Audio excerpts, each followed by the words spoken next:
নমস্কার দর্শক বন্ধু, আমরা চলে এসেছি আমাদের প্রিয় অনুষ্ঠান হাই নিউজ টেলিভিশন নিবেদিত। আমি সাংবাদিক সঙ্গীত শিল্পী মানবেন্দ্র চক্রবর্তী পরিচালিত আমাদের আজকের বিশেষ অনুষ্ঠান ফিরে দেখা আজকের অতিথি। এই পর্বে আমরা পেয়ে গেছি আমাদের holistic parenting life coach healer Arpita ম্যাডামকে। অর্পিতা ম্যাডাম, আপনাকে ধন্যবাদ। আপনাকেও অনেক শুভেচ্ছা জানাই, Thank হাই you. নিউজ চ্যানেলকেও আমার পক্ষ থেকে অনেক শুভকামনা জানাই। আচ্ছা, আমি জানি যে আপনি একজন প্রাথমিক শিক্ষিকা, কিন্তু আপনি একজন প্রাথমিক শিক্ষিকা হয়েও আপনি কেন এই লাইফ কোচকে ঠিক বেছে নিলেন, একটু যদি আপনি দর্শকদের সঙ্গে শেয়ার করেন। ওকে, অ্যাকচুয়ালি আমি খুব অল্প বয়সে প্রাথমিক শিক্ষিকা হিসেবে যোগদান করেছি।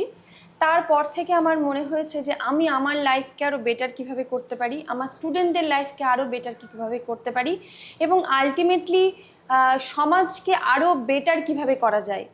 তো অ্যাকচুয়ালি এটা আমি মনে করি যে আমার লাইফ জার্নিতে এটা আমার এক রিয়েলাইজেশন যে আমি যখন পৃথিবী থেকে যাব তখন আমি যেন পৃথিবীটাকে আরেকটু বেটার রেখে যেতে পারি। আমার সন্তানদের বা আমার নেক্সট জেনারেশন বা আরও যারা সমাজে আছেন তাদের লাইফটাকে আরও বেটার করার জন্য যেন আমি কিছু একটা করে যেতে পারি। তো এটাই হলো আসলে সূত্রপাত।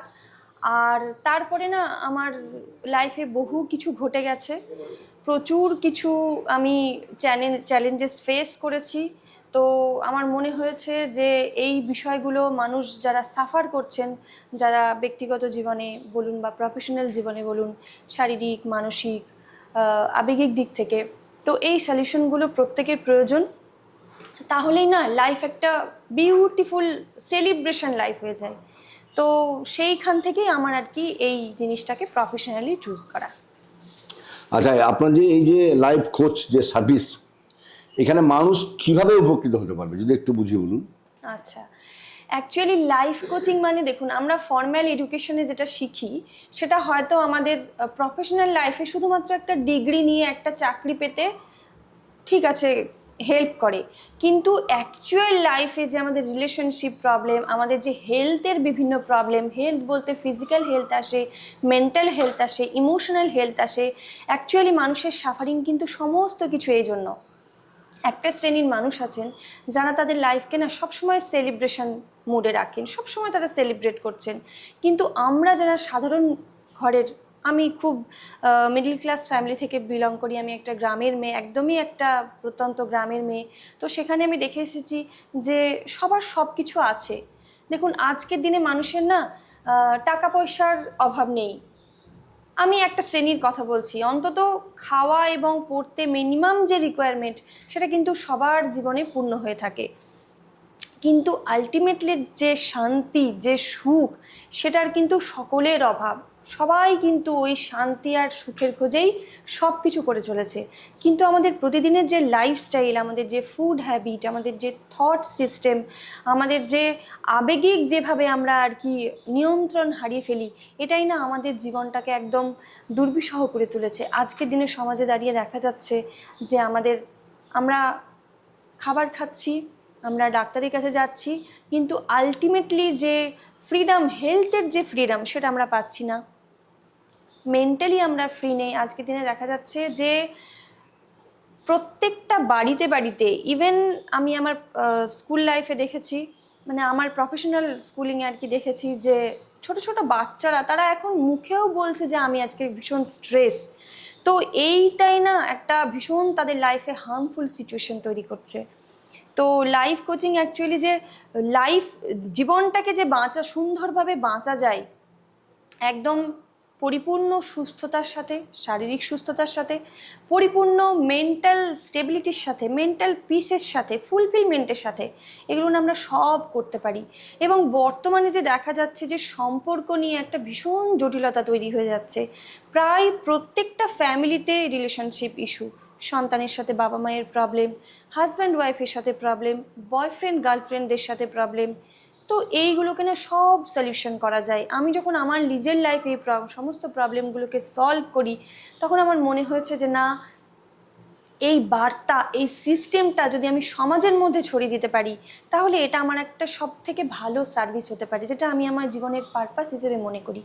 তো সেই জন্যেই আমি এই প্রফেশনটাকে চুজ করেছি, এবং এটার অ্যাকচুয়ালাইজেশন যে মানুষের জীবনে যে ড্রাস্টিক চেঞ্জ নিয়ে আসে, যে ড্রাস্টিক ট্রান্সফরমেশন নিয়ে আসে, এগুলো না এক্সপ্লোর করলে না, এগুলো বলে ঠিক বোঝানো যায় না। আচ্ছা, বলি যে এই যে আমাদের যে সারাদিনের যে আমাদের জীবন, লাইফস্টাইল, আমাদের এই ব্যক্তিগত জীবন বলুন, সামাজিক জীবন বলুন, পারিবারিক জীবন বলুন, এই সমস্ত আমাদের লাইফে এই যে লাইফস্টাইলের কথা আমি বললাম, এর প্রাসঙ্গিকতা কিভাবে সমাজকে আরো সমৃদ্ধ করবে? দেখুন, এটা না একটা সব কিছুর কম্বিনেশনে, মানে physical health, mental health, emotional health, spiritual health, financial health, এই সমস্ত কিছুর কম্বিনেশনে কিন্তু আমাদের একটা মানুষের জীবন। তো এখানে আমরা ফিজিক্যালি ফিট থাকার জন্য দেখুন, সকাল থেকে উঠে রাত্রি পর্যন্ত বিভিন্ন ধরনের খাবার খাচ্ছি, কেউ কেউ কোনো ওয়ার্কআউট করছি, কিন্তু আলটিমেটলি কিন্তু আমরা কেউ ফ্রিডম, হেলথের যে ফ্রিডম সেটা ফিল করতে পারছি না। আমরা প্রফেশনাল লাইফে দেখা যাচ্ছে যে এনার্জেটিক মানে করতে পারছি না, সারাদিন এনার্জেটিক থাকতে পারছি না, স্ট্রেস ফিল করছি, ডিপ্রেশন ফিল করছি। তারপরে হচ্ছে যে মেন্টালি তো এগুলো ঘটছেই, শারীরিকভাবেও যখন আমরা ফুললি পারফর্ম করতে পারছি না, তো এগুলোর যে রিজন, যখন এই রিজনে আমরা ঢুকবো, তখন কিন্তু এগুলোকে পার্মানেন্টলি সলিউশন করতে পারবো। কিন্তু বেশিরভাগ সময় দেখা যায় যে আমরা একটা সারফেস লেভেলের সলিউশন খুঁজি। এটার অনেকগুলো কারণ আছে, তো এই কারণগুলো ইন ফিউচারে বা সময় হলে পরে ডিটেলসে ডিসকাস করব। আচ্ছা, আমি একটা কথা বলি যে আমি দেখেছি, আমি তো সাংবাদিকতা করি, আমি কিছু গান বাজনা নিয়েও থাকি, আমি বেশিরভাগ ফ্যামিলির সঙ্গে কথাবার্তা বলে দেখেছি যে আর বলবেন না, আমি ছেলে নিয়ে খুব ব্যস্ত, আমি মেয়ে আমার কথা শোনে না, আমার ছেলে আমার কথার বাইরে চলে যাচ্ছে। এই যে পরিবারের মধ্যে একটা বাবার সঙ্গে ছেলের মিল নাই, মেয়ের সঙ্গে মায়ের মিল নাই, বা ঝগড়াটি, অশান্তি প্রায় বাড়িতে আমি দেখেছি যে মারধর, অশান্তি এটা লেগে আছে কিন্তু আমাদের সামাজিক জীবনে। এর প্রতিকার মানে কিভাবে সম্ভব? একটা মানুষ সুস্থভাবে জীবন, এই যে পৃথিবী, বিশাল পৃথিবী, এই পৃথিবীর সুন্দরতা রক্ষা করার জন্য মানুষকে তো একটা দায়িত্ব নিতেই হবে, মানুষ সব থেকে বুদ্ধিমান প্রাণী। সেক্ষেত্রে এই সামাজিক জীবনে এর প্রভাব আমরা কিভাবে, এই যে কুপ্রভাব, এটা আচ্ছা, কিভাবে অ্যাকচুয়ালি কাটিয়ে আপনি সলিউশনের কথা বলছেন, তাই তো? এই রিলেশনশিপের প্রবলেম কিন্তু এখন লাইফস্টাইলের সাথে যুক্ত হয়ে গেছে। প্রত্যেকটা ফ্যামিলিতে দেখা যায় যে ছেলে মেয়ের সাথে প্যারেন্টসদের একটা যে মেন্টালি যে ডিস্টেন্স তৈরি হয়ে যাচ্ছে, এটার মেনলি কারণ হচ্ছে কিন্তু কমিউনিকেশন, আর হচ্ছে বোঝার প্রবলেম। আমি আমার প্রফেশনাল লাইফে দেখেছি যে সন্তানরা সবসময় বলে যে আমাদেরকে না বাবা মা একদম বুঝতে চায় না। বাবা মাও একই রকমভাবে বলেন যে আমাদেরকেও আমাদের সন্তানরা বুঝতে চায় না। তো এই বোঝাটা আগে ভীষণভাবে প্রয়োজন। আর আমি এখানে বলবো সব থেকে প্রথমে নিজেকে বোঝার প্রয়োজন, আমাদের পার্সোনালিটি টাইপ। আচ্ছা, সম্ভবত আমাদের ব্রেক নেওয়ার সময় চলেছে একটা, আমরা ছোট্ট ব্রেকে গিয়ে আমরা এই কথায় আমরা ফিরে আসবো। দর্শক বন্ধু, আমরা ছোট একটা ব্রেকে যাচ্ছি, বিজ্ঞাপন বিরতি। ঠিক আমরা এখনই ফিরে আসবো বিজ্ঞাপন বিরতির পর, আপনারা কোথাও যাবেন না, দেখতে থাকুন হাই নিউজ নিবেদিত। আমি সাংবাদিক সঙ্গীত শিল্পী মানবেন্দ্র চক্রবর্তী পরিচালিত ফিরে দেখা আজকের অতিথি অনুষ্ঠান। দর্শক বন্ধু, আমরা ফিরে এলাম আমাদের প্রিয় অনুষ্ঠান হাই নিউজ টেলিভিশন নিবেদিত, আমি সাংবাদিক সঙ্গীত শিল্পী মানবেন্দ্র চক্রবর্তী পরিচালিত ফিরে দেখা আজকের অতিথি। হ্যাঁ ম্যাডাম, যেও আমরা এই আলোচনায় ছিলাম, আপনি সেটা শুরু করুন। আচ্ছা, আপনি জিজ্ঞাসা করলেন যে এই প্যারেন্টিং রিলেশনশিপের যে প্রবলেমগুলো আছে এগুলোকে কি করে কিভাবে রক্ষা করা যায়, কিভাবে সলিউশন করা যায়। আচ্ছা, প্রথমত হচ্ছে, প্রথম যে সমস্যা সেটা হচ্ছে বোঝার। আমরা একে অপরকে বুঝতে চাই না। বাবা মারা মনে করেন যে আমরা যেটা করছি আমাদের সন্তানদের জন্য একদম ঠিক করছি।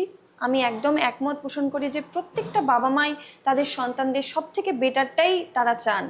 কিন্তু দেখুন, যুগ আজকে বদলে যাচ্ছে, সময় কিন্তু থেমে নেই। আমি আমার বাবা মায়ের কাছ থেকে যে নার্চারিং কালচারিং পেয়েছি, সেইটা যদি আমি আমার সন্তানদের সাথে অ্যাপ্লাই করি, সেটা কিন্তু পুরোপুরি ঠিক হবে না।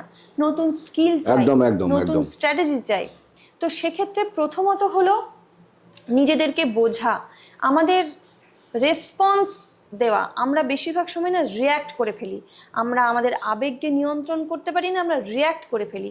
তো এই রিয়্যাক্ট থেকে না রেসপন্সে আসতে হবে আমাদের, এবং এখানে অ্যাকসেপ্টেন্স অ্যান্ড এক্সপেকটেশন এটার খুব বড় একটা গুরুত্বপূর্ণ ভূমিকা রয়েছে। আমরা না সব সময় যে যা কিছু করি একটা কিছু এক্সপেক্ট করে করি, এবং আমাদের অ্যাকসেপ্টেন্স পাওয়ারটাও ভীষণভাবে কমে গেছে। তো এখানে সন্তানের সাথে বাবা মায়ের যে রিলেশনশিপ, এর পারপাসটা জানতে হবে। এই পারপাসটা জানতে হবে, নিজেদের সম্পর্কে আগে জানতে হবে যে আমার পার্সোনালিটি টাইপ কি, আমরা কেন এটা করছি, সাইকোলজিক্যাল 100 নিড বার। কি। এর সাথে যুক্ত হয়ে আছে যে সলিউশন করার জন্য না আমি যাকে ভালোবাসি, অর্থাৎ অ্যাজ এ মাদার আমি যদি আমার বাচ্চাকে ভালোবাসি, তাহলে কিন্তু আমার বাচ্চার প্রয়োজনটাকে আমাকে প্রথমে প্রায়োরিটি দিতে হবে। কিন্তু অ্যাজ এ প্যারেন্ট আমি মনে করছি যে আমি যেটা বলছি সেটাই ঠিক। এগুলো আমাদের সমাজবদ্ধ জীব, আমরা আমাদের ভেতরে বিভিন্ন ধরনের চিন্তা ভাবনা আছে, আমরা বিভিন্ন কিছু বিশ্বাস করি। তো অ্যাট ফার্স্ট আমাদের ওয়ার্ডটাকে নিয়ন্ত্রণ করতে হবে।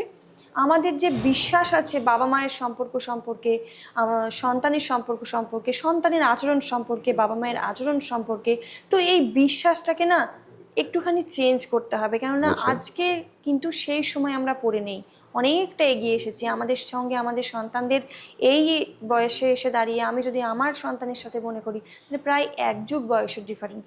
তো সেই 2 যুগ বয়সের ডিফারেন্স। তো এই 2 যুগে তো অনেক কিছু চেঞ্জ হয়ে গেছে। তো এই সিস্টেম স্কিল এগুলোকে নিজেদের মধ্যে ইমপ্রুভ করতে হবে, তবেই সলিউশন সম্ভব। এটা একটা প্রসেস। দর্শক, আমরা খুব সুন্দর আলোচনার মধ্যে রয়েছি। আপনারা আপনাদের বাড়িতে, আপনাদের পরিবারে কিভাবে এগুলোকে অ্যাপ্লাই করবেন, আমরা ম্যাডামের কাছ থেকে খুব সুন্দরভাবে এগুলো বুঝতে পারছি। ঠিক যেভাবে ম্যাডাম বলছেন, আমরা যদি পরিবারে এগুলোকে অ্যাপ্লাই করি, তাহলে আমরা কিন্তু অনেক সময় এই যে ঝঞ্ঝট ঝামেলা, এই পারিবারিক একটা কলহ, এর থেকে কিন্তু আমরা মুক্তি পেতে পারি, তাই তো ম্যাডাম? হ্যাঁ, এর সাথে আমি আরো 2-1টা জিনিস যুক্ত করব। সেটা হচ্ছে যে আমাদের নিজেদের আবেগকে নিয়ন্ত্রণ করা ভীষণভাবে প্রয়োজন। দেখুন, রাগ আবেগটাকে প্রতিহত করতে হবে। প্রতিহত নয়, আবেগ একটা নর্মাল জিনিস, এটা আসবে আমাদের মধ্যে। আচ্ছা। আমাদের মধ্যে রাগ আসবে, ক্ষোভ আসবে, আসবেই তো, দুঃখ আসবে।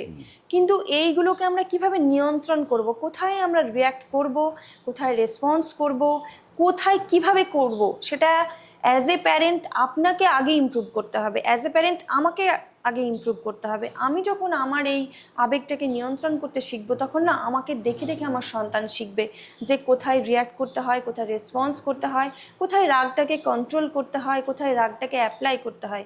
আমরা যখন দেখি গার্জেনদের সাথে বাচ্চাদের কমিউনিকেশনে দেখি যে বাচ্চা হয়তো একটা কিছু মিসবিহেভ করে ফেলেছে, সঙ্গে সঙ্গে না বাবা মারা বলেন তুমি এটা করেছো, তোমার সাথে কথা বলবো না। তাহলে বাচ্চা না ওখান থেকে শিখছে যে এইরকম সিচুয়েশন যখন হয় তখন কথা বলতে হয় না, তুমি এটা ওরা করছো। বুঝে যাচ্ছে, ওরা ওটাকে বুঝছে। ওরা বাচ্চারা না সবসময় আমরা যেটা মুখে বলছি সেটার সাথে কানেক্ট করে না। ও কি বুঝছে, আমরা তো এনার্জির সাথে কানেক্টেড একে অপরের সাথে, ও কি ফিল করছে সেটাই বেশি ম্যাটার করে। ম্যাক্সিমাম টাইমে দেখা যায় যে আমরা মুখে একরকম বলছি কিন্তু ভেতরে আরেক রকম ইমোশন কাজ করে।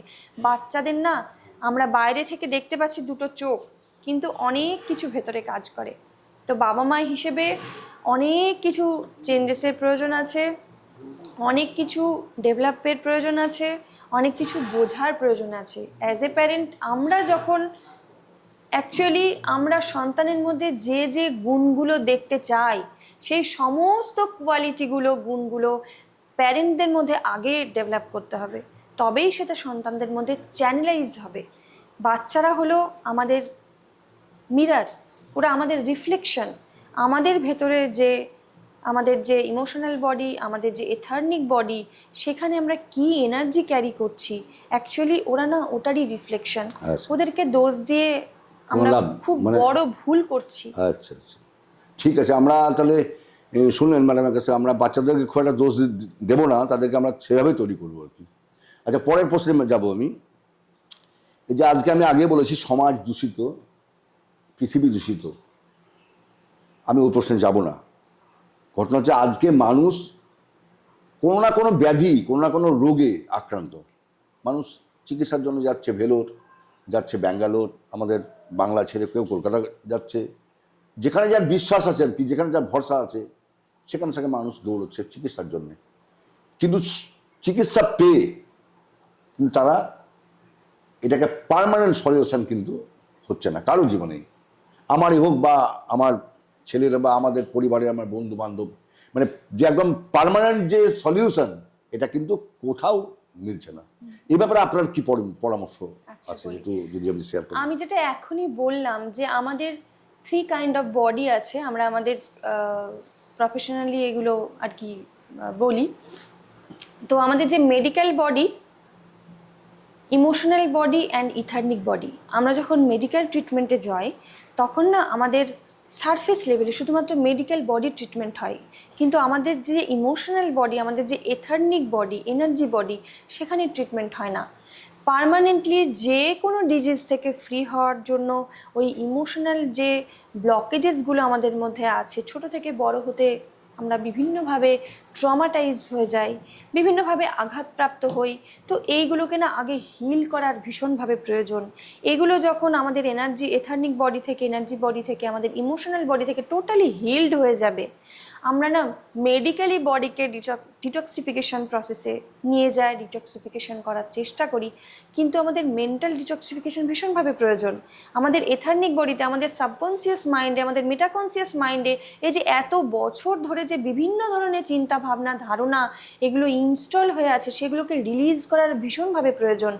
এই ইমোশনাল বডি যখন ক্লিন হয়ে যায়, এথারনিক বডি যখন ক্লিন হয়ে যায়, বিভিন্ন প্রসেস আছে, আমরা সেই প্রসেসগুলো আমাদের অ্যাপ্লাই করি আমাদের ক্লায়েন্টদের সাথে।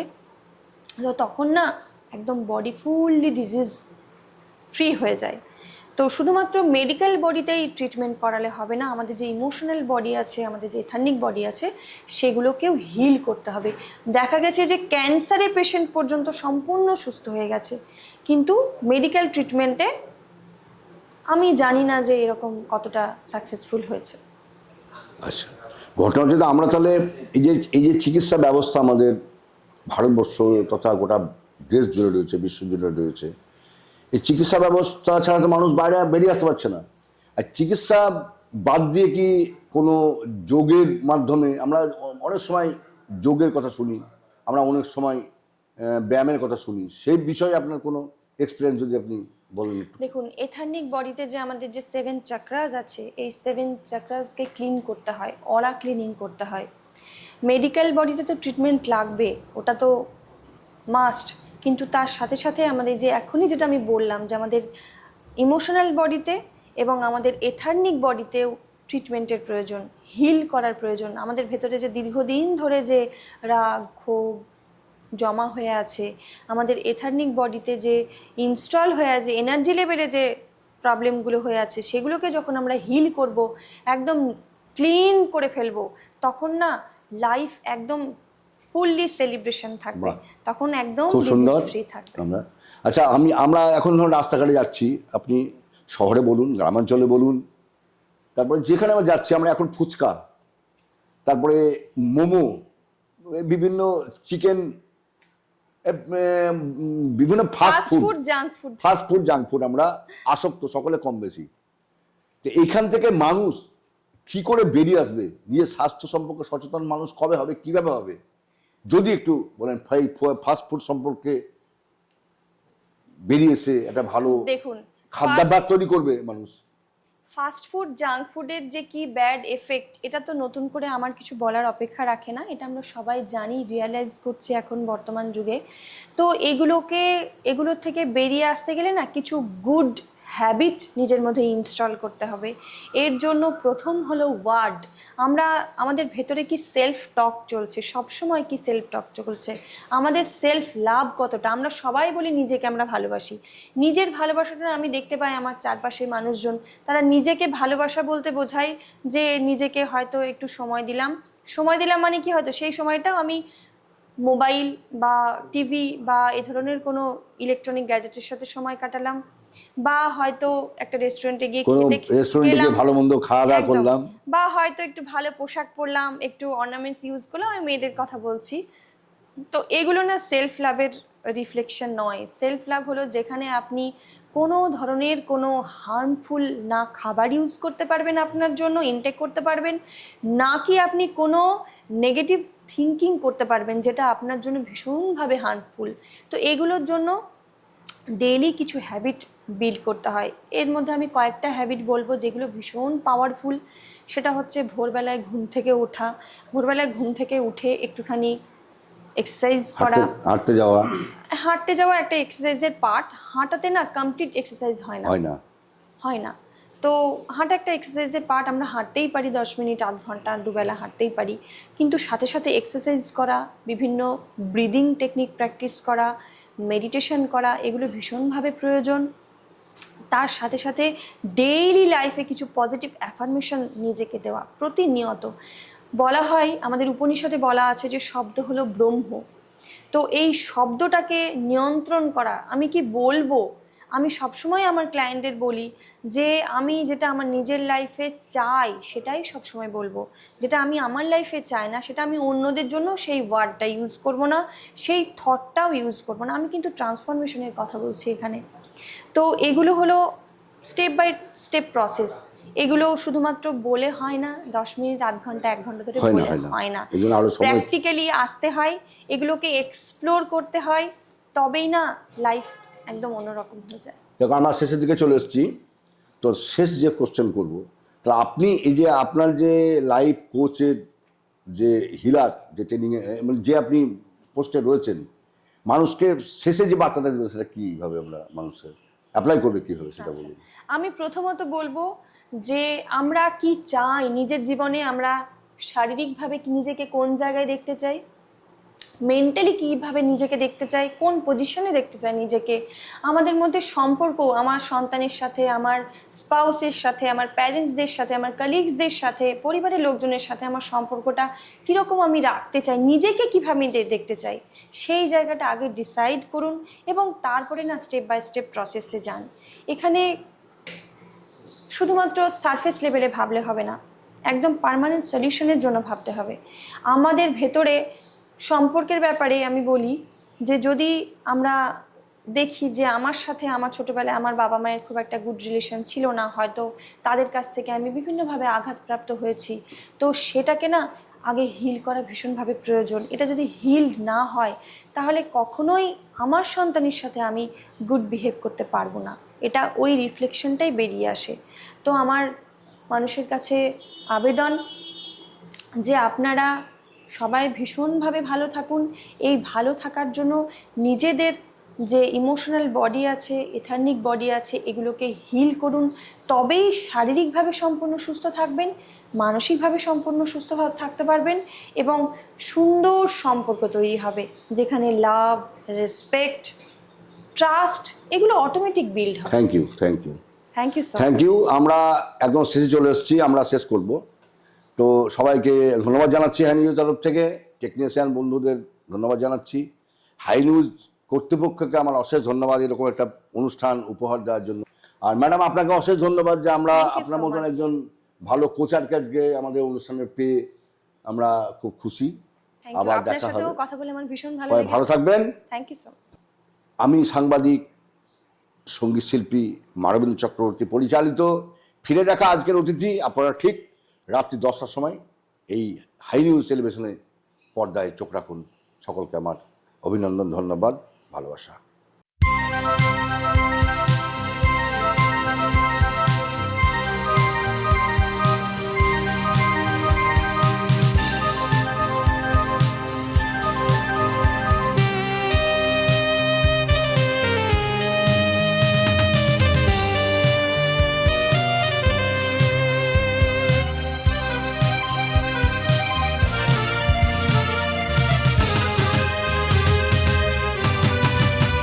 আলোকের নক্ষত্র বাসরে, ক্ষণিকের অবসরে, অশান্ত পৃথিবীতে শান্তির হাত ধরে, অশান্ত পৃথিবীতে শান্তির হাত ধরে ফিরে দেখা আজকের তিথি, ফিরে দেখা আজকের তিথি।